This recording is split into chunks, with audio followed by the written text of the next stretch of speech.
Hello everyone, welcome back to Akshay Warrier. आज की इस वीडियो में हम बात करेंगे about rules of indices. Rules of indices आपके डिफरेंशिएशन में नहीं आते, लेकिन rules of indices as a basic आपको पता होना चाहिए कि बेसिक रूल्स ऑफ इंडाइसिस कौन से होते हैं।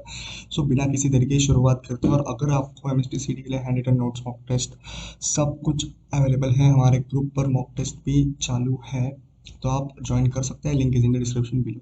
सो बिना किसी तरीके की शुरुआत करते हैं इस वीडियो की, और हम देखने वाले जैसे रूल्स ऑफ इंडाइसिस। जैसे 1/a raise to the power m है, तो अगर इस a raise to the power m को मुझे ऊपर ले जाना है, ओके ऊपर, तो हम क्या करेंगे, इस पावर को हम माइनस से मल्टीप्लाई कर देंगे। ओके, सो बेसिक रूल है, इस पावर में माइनस आएगा जब ये ऊपर जाएगा। ओके, सो ये बेसिक बेसिक रूल्स है जो कि आपको पता होना चाहिए, जो कि आपको कभी कभी पता नहीं होते, लेकिन आपको पता होने चाहिए कि अगर 1/a raise to the power m है, और अगर मुझे इस पूरे क्वांटिटी को ऊपर ले जाना है, यानी कि न्यूमरेटर में ले जाना है इस डिनोमिनेटर को, तो आपको इसकी पावर में माइनस लगा देना है बेसिकली। और ये वाली जो प्रॉपर्टी आपकी 1/a raise to the power m - n, ये वाला हम बाद में देखेंगे, क्योंकि इससे पहले आपको कुछ और जानना है, जैसे कि ये वाला। Okay, so a raise to the power m है हमारे पास, basically a raise to the power m है आपके पास। और अगर इस a raise to the power n को हमने ऊपर ले जाए, अगर हम इस a raise to the power n को ऊपर ले जाए, तो यहाँ पर क्या होगा, a raise to the power minus of n होगा। और अगर आपके ए सेम है, ओके, ए सेम है, तो क्या होगा, इनकी पावर की क्या होगी, एडिशन होगी बेसिकली। पावर की एडिशन मतलब a raise to the power m minus n होगा। अभी माइनस साइन है इसलिए माइनस हो गया। ओके, और नेक्स्ट है हमारा a raise to the power m cross n। तो इसको हम ऐसे भी कर सकते हैं, a raise to the power हम पहले n कर ले और फिर उसकी पावर क्या कर ले, m। और या फिर हम क्या कर सकते हैं, a raise to the power n cross m या फिर m क्रॉस n। ओके, तो ये होगा बेसिकली। और इसमें क्या होगा, इसमें बेसिकली आपका सॉल्व होगा ये पूरा जो रूल है, ये पूरा सॉल्व होगा। जैसे हम इसे स्प्लिट कर सकते हैं, इसे हम स्प्लिट कैसे करेंगे, जैसे ये वाली हमने प्रॉपर्टी लगाई है वैसे हम इसे स्प्लिट कर सकते हैं इसको। तो बेसिकली इसको स्प्लिट करेंगे कुछ ऐसे, जैसे a raise to the power m है dot a raise to the power minus of n है। और इसको अगर हमें ऊपर ले जाना है a raise to the power n को, तो ये कुछ कन्वर्ट होगा कुछ ऐसे, जैसे a raise to the power n upon a raise to the power n upon a raise to the power m। तो बेसिकली ये कन्वर्ट हो गया है। ओके, सो ये 4 प्रॉपर्टीज है जो कि बहुत इंपॉर्टेंट है, और इसको हम रियल एग्जांपल से भी सॉल्व करेंगे। जैसे रियल एग्जांपल मतलब 2 to the power 3 upon 2 to the power 4। Okay, तो ऐसे ऐसे एग्जांपल्स हम जैसे एग्जांपल के लिए ले सकते हैं, जैसे 2 to the power 3 raise to the power 4 है, तो इसको हम कैसे सॉल्व करेंगे, जैसे इसको हम ऐसे भी कर सकते हैं, जैसे 2 टू द पावर 4 कर ले और फिर इसका क्यूब कर ले, और फिर हम क्या कर सकते हैं कि 2 टू द पावर 4 क्रॉस 3 कर ले और फिर इसका आंसर हम निकाल दें। तो ऐसे भी कर सकते हैं, जो इजी होगा वही हम अप्रोच करेंगे। जैसे इजी वे में आपको अप्रोच करना आना चाहिए किसी भी एग्जांपल में। सो नेक्स्ट हमारी आइडेंटिटी है, सॉरी रूल है हमारा।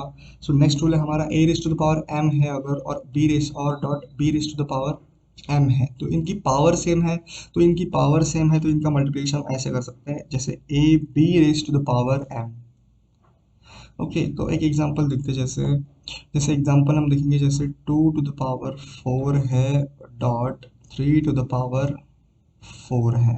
तो हम क्या कर सकते हैं, हम ये कर सकते हैं कि 2 क्रॉस 3 कर सकते हैं, यानी 2 क्रॉस 3 का मीनिंग क्या होगा, 2 cross 3 whole raise to the power 4 कर सकते हैं, बिकॉज पावर सेम है।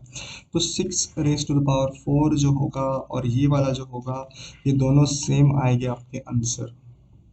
ओके, और a raise to the power m upon b raise to the power m, a raise to the power m upon b raise to the power हमारा sixth rule है। और a raise to the power m dot b raise to the power minus m हम कर सकते हैं, basically कर सकते हैं, लेकिन माइनस माइनस से जीरो हो जाएंगे, जीरो नहीं होंगे बेसिकली, पावर यहाँ पर सेम नहीं है, तो इसका कुछ भी नहीं होगा। मतलब ये जो आइडेंटिटी है, हम क्या कर सकते हैं इस आइडेंटिटी को, इसमें जो है हम याद कर सकते हैं, जैसे इनकी पावर सेम है तो इनका डिवीजन भी होगा, जैसे ऐसे होगा इनका डिवीजन। ओके, ये भी कर सकते हैं हम, और ये भी कर सकते हैं बेसिकली, जैसे a बाई बी है और इनकी जैसे पावर सेम है, तो हम इसमें होल में पावर लगा देंगे बेसिकली। जैसे a raise to the power m है, b raise to the power m है, वो इज इक्वल टू होगा इसके, जैसे a by b raise to the power m है तो इसके इक्वल होगा वो। ओके, तो बेसिकली इजी है बहुत।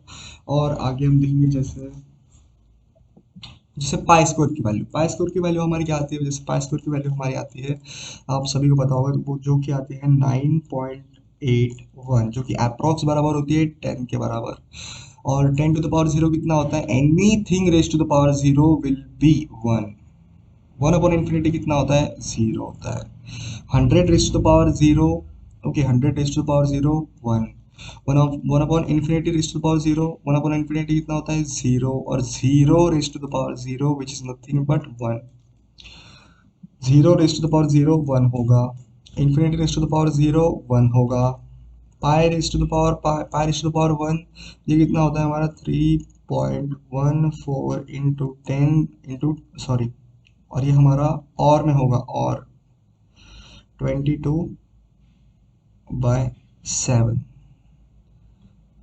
बेसिकली ये होगा आपका आंसर। ओके, सो इसी के साथ हम एक बार फिर से हमारे रूल्स जो है वो हम रिवाइज कर लेते हैं बेसिकली। ओके, सो फर्स्ट हमने पढ़ा था कि अगर डिनोमिनेटर में a raise to the power m है, तो इसे अगर हमें ऊपर ले जाना है तो हम क्या करेंगे, उसकी पावर में माइनस चढ़ा देंगे। जैसे सेकंड प्रॉपर्टी है हमारी, सेकंड प्रॉपर्टी है, अगर 1 upon a raise to the power m minus n होगा तो इसे हम स्प्लिट कर सकते हैं और इसे हम ऊपर ले जा सकते हैं। जैसे a raise to the power minus n है, इसे अगर ऊपर ले जाएंगे तो ये प्लस हो जाएगा, okay, upon a raise to the power m। और a raise to the power m upon a raise to the power n है, तो इसे हम ऊपर ले जाएंगे और इनकी क्या होगी, अगर a और a सेम है, ओके, a और a सेम है तो इनके पावर्स की एडिशन होगी। यहाँ पर माइनस n था इसलिए हमने m माइनस n लिया है, बेसिकली एडिशन ही होगी। ओके, और a raise to the power into raise to the power n है। ओके, तो इसमें क्या कर सकते हैं हम, एक तो a raise to the power n कर सकते हैं और raise to the power m कर सकते हैं, नहीं तो a raise to the power n cross m कर सकते हैं। बेसिकली दोनों तीनों आइडेंटिटीज प्रूव होगी। ओके, सो नेक्स्ट रूल था हमारा a raise to the power m dot b raise to the power m, मतलब इन दोनों की पावर जो है वो सेम है, तो पावर अगर सेम होगी तो इनका दोनों का मल्टीप्लिकेशन कर देंगे, वो भी इसी के बराबर होगा, जैसे हमने एग्जांपल भी ले लिया है। और a raise to the power m है upon b raise to the power m है, तो क्या होगा, अगर इनकी पावर सेम है तो इनका डिवीजन करके हम इसकी पावर में m चढ़ा सकते हैं, इनका डिवीजन करने के बाद भी हम इसकी पावर में m चढ़ा देंगे, वही आंसर आएगा जो आप एक्सपेक्ट कर रहे हो। और यहाँ पर जो है पाई स्क्वायर की वैल्यू 9.81 होती है, जो कि अप्रॉक्स 10 के बराबर होती है, और पाई की वैल्यू आपकी होती है 3.14, और 22/7 भी होती है, और 10 raise to the power zero आपका 1 होता है, 1 upon infinity is equals to 0 होता है। Anything raise to the power zero is 1, anything raise to the power zero is 1, 1 upon infinity आपका 0 होता है, और 0 raise to the power zero 1 होता है, infinity raise to the power zero 1 होता है, 0 raise to the power zero 1 होता है। तो ऐसे आपके रूल्स थे और बहुत बेसिक थे। आज का सेशन, आज के नोट्स भी आपको मिल जाएंगे डिस्क्रिप्शन में, और इसी के साथ हम क्या कर सकते हैं, समाप्त कर सकते हैं इस सेशन को। तब तक के लिए आगे बढ़ते रहिए। All the very best MST CDS पर।